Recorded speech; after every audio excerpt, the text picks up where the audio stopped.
All right, and this is the second part of a lecture on Ambrose. And what I'd like to talk about is Ambrose and some of his interactions with Justina and Valentinian II in terms of Arianism. And then what I want to talk about is a couple of episodes that Ambrose had with Emperor Theodosius. And again, what I'm really emphasizing here is how much power he really had during the late 4th century. Ambrose and Justina in particular clashed quite a bit, and it was primarily because Justina was an Arian, and of course she was influencing her son, the Emperor Valentinian II. Justina had a big hand in appointing or giving advice on appointing Arian bishops to various cities, and we know that Ambrose clashed with her a number of times on him getting rid of these Arian bishops and putting Nicene or Catholic bishops in their place. Justina also got on his bad side because she invited an Arian bishop named Auxentius, and he was no relation to Bishop Auxentius of Milan. They're just the same name. He was a pupil of Ulfilas, and if you remember, I told you about him the last lecture. He was the one that Eusebius of Nicomedia ended up making a bishop, and then he moved into barbarian territory and spread Arian Christianity. Auxentius was brought in sort of as an alternative bishop for the Arians in the city of Milan, and of course Ambrose did not like that at all. Justina ended up influencing her son Valentinian II to make a series of laws that were against the Catholics and which helped the Arians practice their faith in the western part of the Roman Empire. And of course, Ambrose didn't like this. And what you see here is a law that was passed. And what it does is give full backing to those who are on the Catholic side to worship without fear of being persecuted, especially by the Arians. And in particular, really this is directed towards Justina and Valentinian II. So why don't you take a second, turn off the video, and then read through this Theodosian Law Code 16.1.2. And here, as you can see, when you've got a statement, let us believe one deity of the Father, Son, and Holy Spirit. Remember that's homoousios, or something similar to that. Equal majesty, and in a Holy Trinity. So that's Nicene or Catholic faith. It also says that those who don't believe this, they're heretics, they can't meet in churches, and then they can also be punished. So here he's talking about the Arians. You do find Ambrose and Justina getting into more arguments, especially over churches. So the Arians had certain churches that they met in Milan, and Ambrose had his own set of churches for the Catholic faith. In the early 385, Justina wanted Ambrose to give up some of his churches, one of his churches called the Portian Basilica. And Ambrose, of course, resisted. And so what Justina did is she talked Valentinian II into sending troops to surround the church to get Ambrose to give it up. And he refused to give up the church.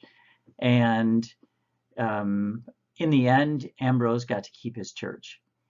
So in 386, remember I told you about the law in 380 issued by Emperor Theodosius that allowed only Catholics really to openly practice their faith.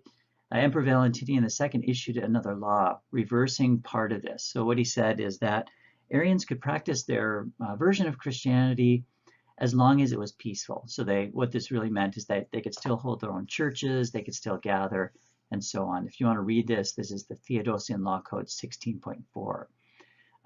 Justina and Valentinian II also essentially told Ambrose that he must come and debate with Auxentius. Remember, he was the bishop that was brought in by Justina, the Arian bishop.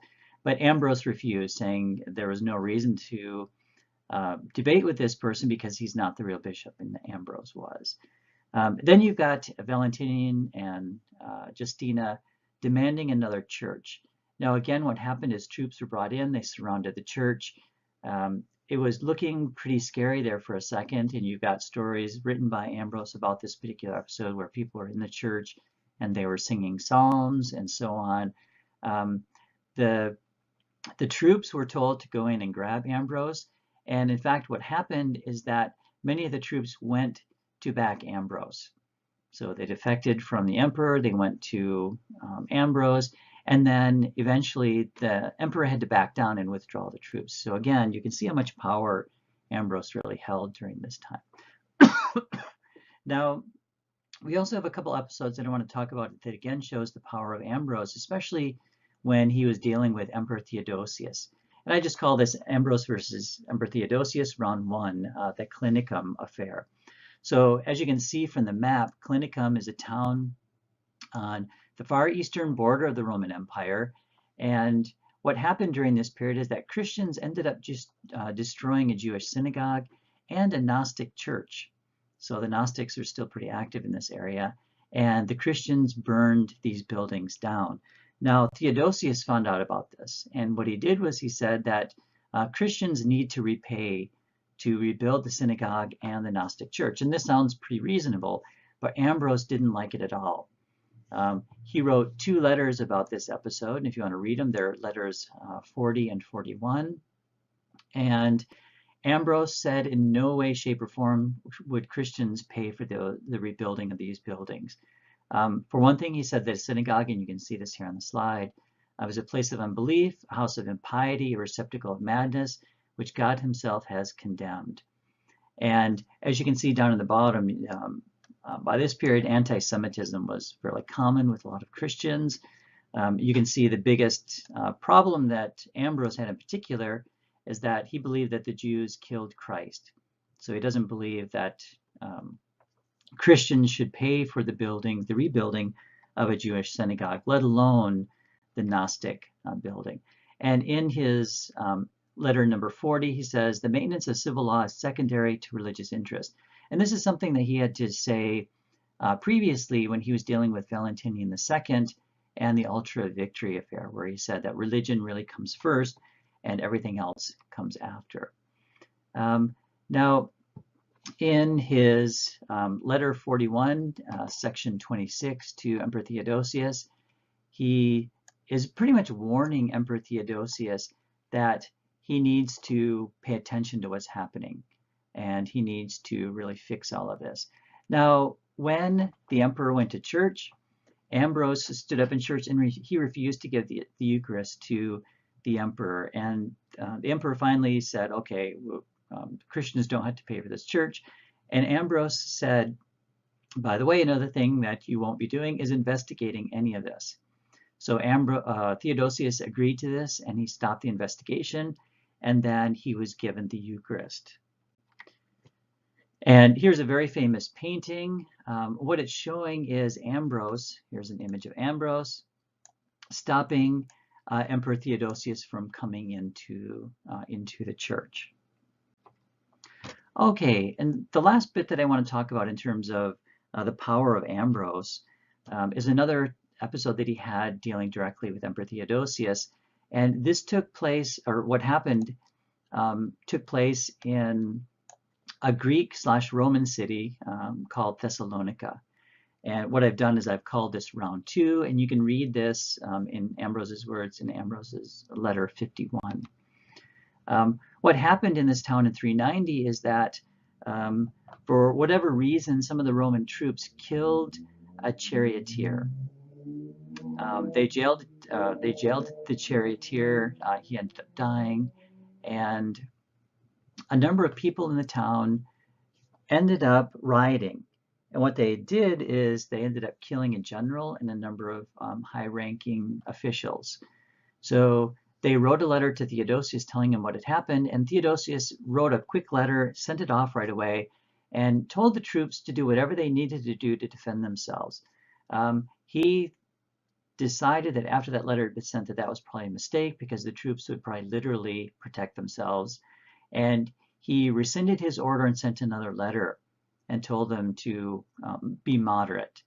Now, Theodoret, who, as I put here, died in 457, writes about this episode and says that at least 7,000 people were killed, received the first letter from Theodosius telling them to defend themselves.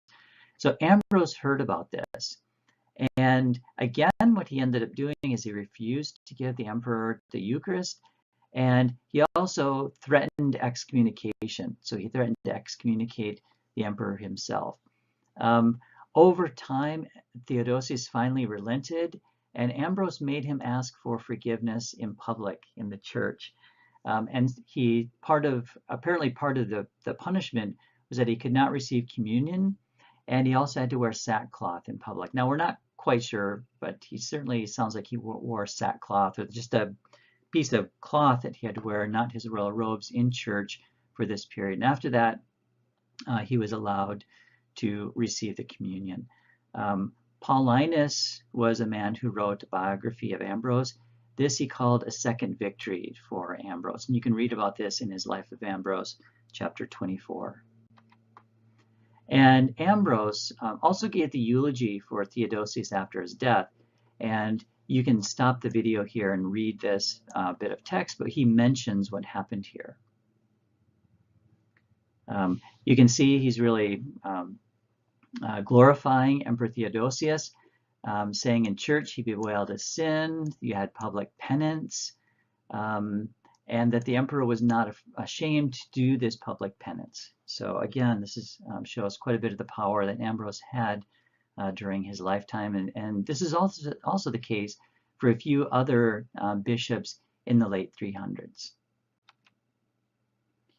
And if you want to read a little bit more about this, you can read St. Augustine's book called City of God, chapter 5, section 26, where it talks about the submitting of Theodosius to Ambrose. And then finally, Ambrose wrote quite a few works. I just listed a few of the most important ones on the Holy Spirit, on the offices. He wrote quite a few commentaries, and what a commentary is you line up the biblical text and then you write about it, just to sort of explain everything. He wrote sermons. He wrote quite a few books. And of course, I just mentioned he gave funeral orations for two of the emperors, Valentinian II and Theodosius I.